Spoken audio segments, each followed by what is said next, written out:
Origen talks about the days, for example, in Genesis, not having occurred according to their narrative meaning because there was an evening and morning without a sun or moon. And then he points to the tree in the Garden of Eden as another example of a type that points towards certain mysteries. Okay, so he didn't see the tree as literal either. And then he talked about the fact that he sees it as pretty absurd that eternal life would be literally available simply by sinking your teeth into fruit from a tree. Okay, so he was able to notice certain things in the story in Genesis 1 through 3 that pointed toward, for him, more of an allegorical interpretation before the onset of modern science. Okay, so I think that's interesting.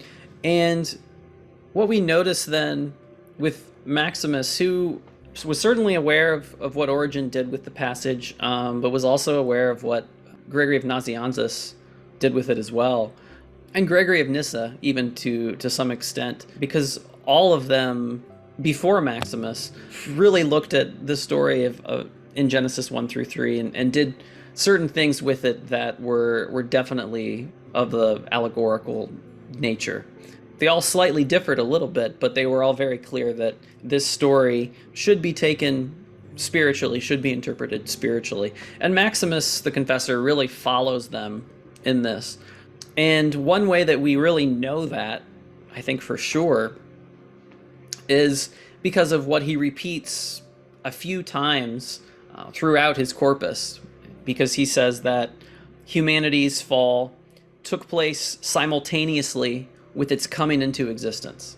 Humanity fell together with its coming into being. It's an interesting interpretation that one could make fit with evolution. He does see Adam as symbolizing, he says this, the common nature of human beings, and in himself he mystically figures our nature which slipped away from the good things of God, unquote. So, in other words, yes, Maximus did seem to see Adam as a literal human being, but at the same time, he also says, right, that Adam symbolizes human nature in general, and that human nature in general slipped away, right, from the good things of God. So, coming from today, it doesn't seem that it's absolutely essential to Maximus's theology that Adam be an historical person, especially given the way that, he did say that certain texts aren't supposed to be interpreted according to the letter, right?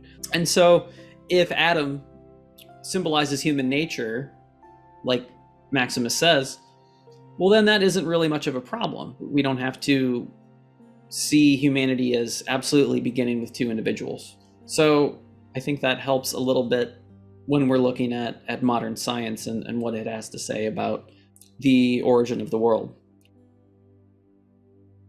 So the way that I think about this, or try to think about this maybe from Maximus's point of view, is that Maximus, I think, is more concerned with where we end up than how we begin.